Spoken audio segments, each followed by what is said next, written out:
Welcome back, everybody. It is our last episode of Empowered Educators. I can't believe it, Chad. I know. It's crazy. We're at the end of the school year already. Yeah, it's crazy. Yeah, my name is Kacey Forks. I'm Chad Anderson. We're coming to you from Boerne High School in Boerne, Texas, in the beautiful hill country. Yeah, on a rainy day today. Yeah, we're thankful for the rain. We are, absolutely. So, golly, the school year is rapidly coming to a close. We've got about 3 weeks left, sooner or fewer than that by the time this comes out, but yeah. Yeah, we finished our standardized testing for the state of Texas. Now we're rolling into 2 weeks of AP testing, and then we'll be escorting our seniors out of here. Sure will. Graduation. That is wild times. Good stuff.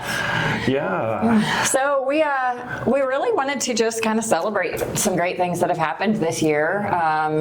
Spend some time talking about some big wins and some challenges we've overcome. So thank you guys for joining us. Yeah, thank you. Yeah, we always want to celebrate and look back, and I know just going through this process, it's just shown me, reminded me, I guess, a lot of the work that we did with our teachers, but that our teachers did. Right. In the classroom. Yeah, and it's so cool to look back and to just see how far we've come this year, and to see some of the great things that have really transpired. Yeah, I think we grow as educators when we stop and reflect. Yes. And we can see obviously what went well, but then again, you mentioned those challenges. So we had them, how did we overcome them? Right. And I think what you just said is so important, that reflection piece. Because if you don't look back and think about the challenges, how we overcome them, then think about the wins and the things that went well, or the things that we want to put in place for next year. What can I do differently that will make this even better? So, and we're starting Teacher Appreciation Week here at Boerne High School. So thank you for the candy bar already this morning.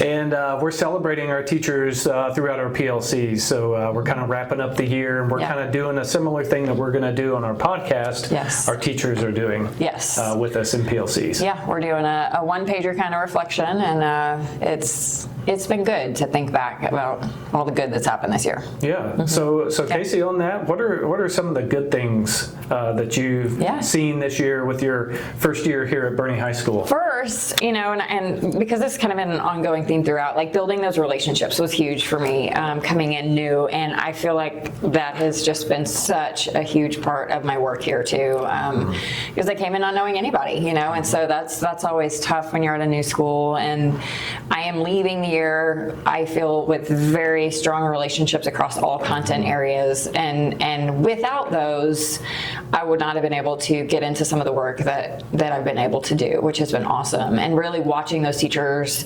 grow and work on the things that they felt were important, whether that's exit tickets or formative assessments or checks for understanding or high-level questioning, and to see that growth has just been awesome. No, it's been great having you here. I've told you before that we didn't miss a beat, transitioning instructional coaches in your role. And your expertise that you brought in and just ability to relate to the teachers. We had a lot of growth and a lot of wins this year. Yeah, so we really did. It's been fun. And I want to give you a shout out too, because coming into a new school is always tough. And when you come from somewhere that does, every school does things differently. Every district does things a little differently. And I would not have been able to thrive here as I have, I feel like, without your help. So I really do appreciate you. Well, thank you. Yeah, thanks. Well, some of my wins this year, we have a tracking system, so we track our work with our teachers and everything else that we do. And 73% of my work has been with teachers, which I love that. That's great. That's amazing. Basically three-fourths, right? Mm-hmm. And then within that, almost 30% has been in individual coaching cycles, which is multiple teachers. Yes. And that was a goal of mine, was to get in the classrooms, get in with those teachers and work after establishing a couple years to really have that be a chunk of my work. And so I was very pleased. Yeah, absolutely. That's awesome. Yeah, were there any particular coaching cycles or things that stood out to you specifically that you want to? Yeah, so there was a couple really related to classroom routines. A couple teachers, just really frustrated with some student behaviors, and you could really kind of just see them kind of wearing that weight. And honestly, it was just a little tweaks here and there, whether it was even a seating chart, or it was this is how you come in, or this is how you get your supplies, things like that. And then within a few days, just seeing them in the hall and seeing that lifted from them. And so just the continual work with, okay, now we have this. What else do we want to work on as far as student behavior that they want to see in the classroom? Well, and those types of things pave the way for so much more in the classroom, because when those expectations, routines, and procedures are in place, it then allows for the learning to occur in an uninterrupted way. And so that's huge. And that truly lifts the weight off of the teacher when they can come in knowing, okay, now today I can teach and the kids can learn because everything else is in place. So I think it was not making assumptions, that the kids know, and just tell them what you want, and I think we were able to have Dan St. Romain in January, and I have never had as many teachers continually use the things that he taught, and economy of language was one of those, and just being specific with what you want, limiting the amount of words that you use, and also with that is, why do we remember that? Because we had him for 2.5 hours. So it was the repetition, it was the gestures, it was the activities that he had us do. We remember that. How can we apply that to the classroom? And so teachers have used those. And that's been encouraging, because if you provide professional learning for teachers, you want it to be something they can use, and they really took to that. Absolutely. And I think the thing that he did too, immediately upon coming in, they knew that what he was saying was relevant to them. Like immediately there were things that they could put in place, and that's so meaningful for teachers when they're in a professional learning environment, because half the time, let's be honest, you don't walk away with anything, or if you do, you forget it. And so the fact that he made those things so relevant, and then with the repetition and with it set such a good precedent for the start of the year. And the application for the teachers then in their classrooms is to make that relevant for their students. Same thing, they come in, they want the relevancy. So I think that was great. That was a big win for this, for the semester.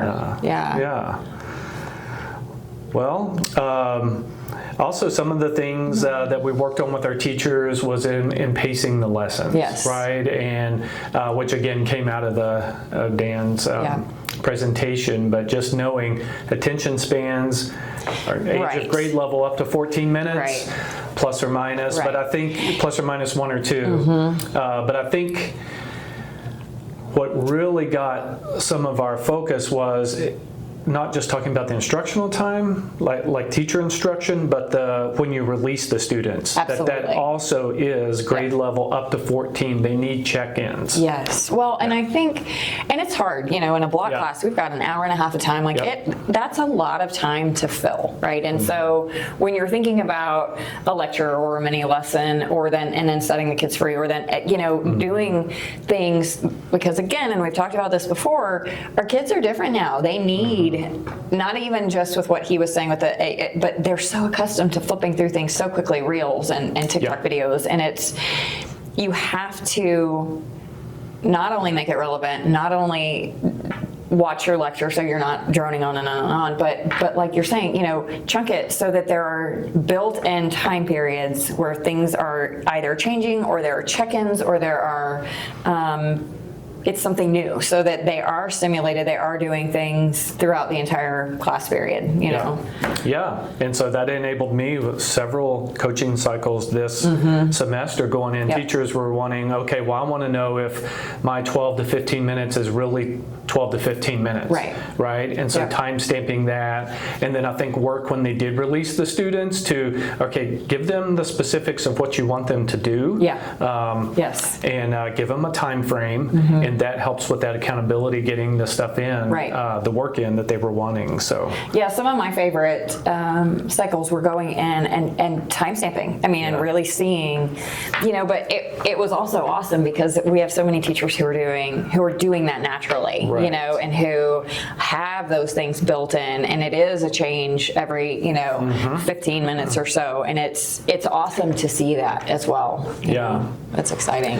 I know something else I really enjoyed seeing. I have some of my classroom highlights was just the experiences teachers allow students to participate in, which then helps them when they go to the content.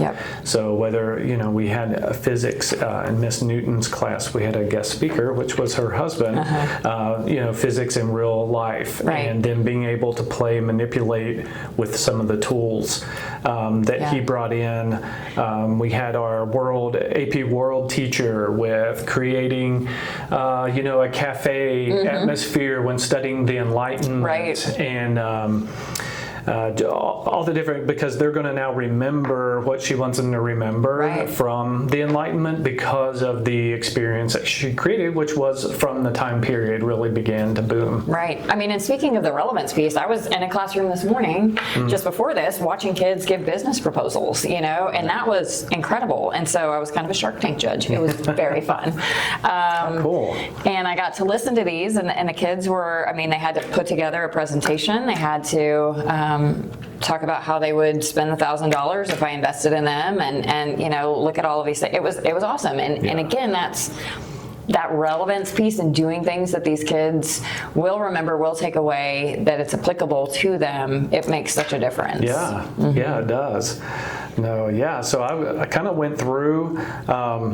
Our teachers are turning in a reflection, one-pager as we mentioned, and they're going to be sharing those out this week with their peers in PLCs. But the things that came up consistent that I saw was that teachers worked on this year was vocabulary routines, checking for understanding, of course the pacing that we talked about.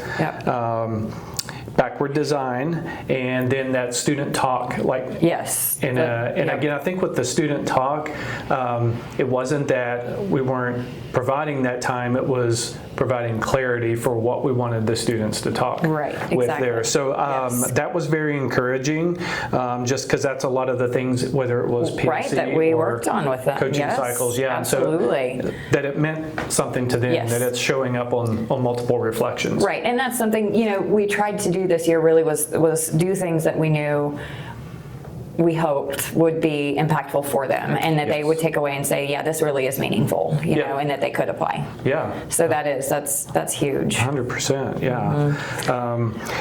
I'm sorry. Go just ahead. Real quickly, I was going to say another win from those, and you may have it on there, and I may be stealing your thunder. That was really cool to see was how much our teachers appreciate their team members and working with them, and the support that they get from just the people in their department and on their teams, and that's huge. That is, because that doesn't happen everywhere. It doesn't. So that's a big win. We have a great culture here. We do have a very good culture. And so I think picking up from kind of the work we did with them, we're also asking them to kind of look at next year. What are some goals that you have? Because now's the best time to kind of, you've been through the year, it's kind of fresh on your mind. And so some things that have come up is more collaboration time for students.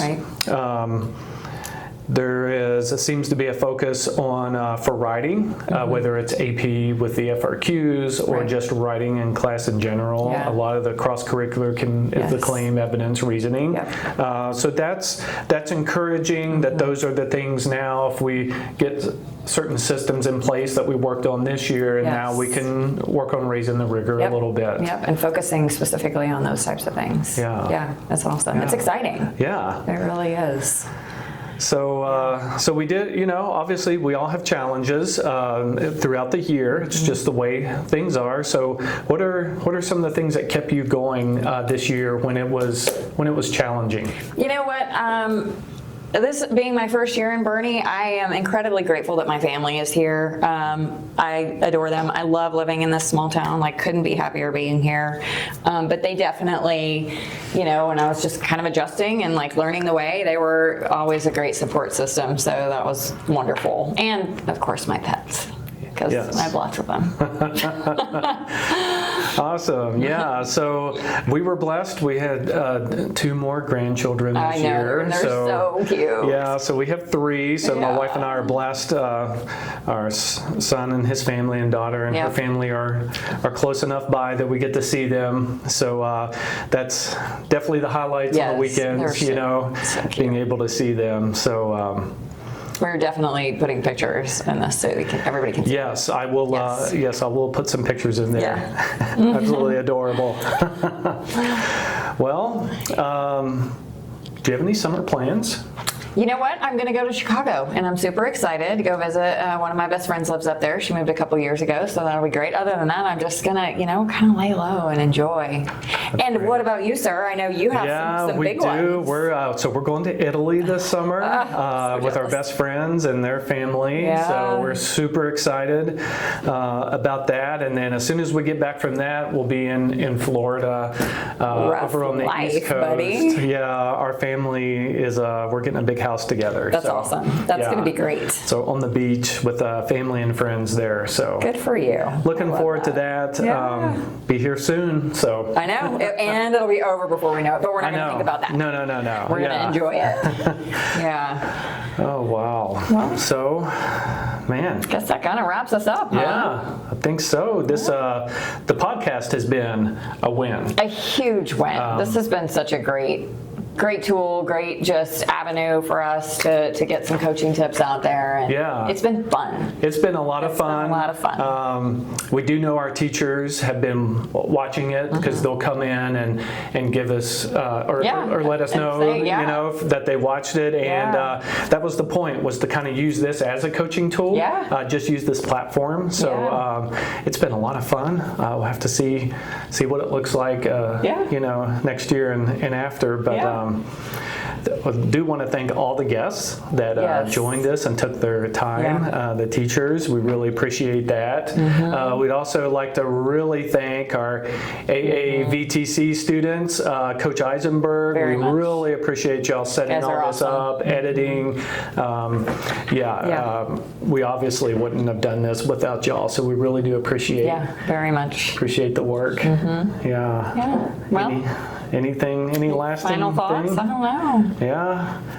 I think, put another year in the books and That's right. see what happens next year. Tie it up with a bow. Yeah. All right.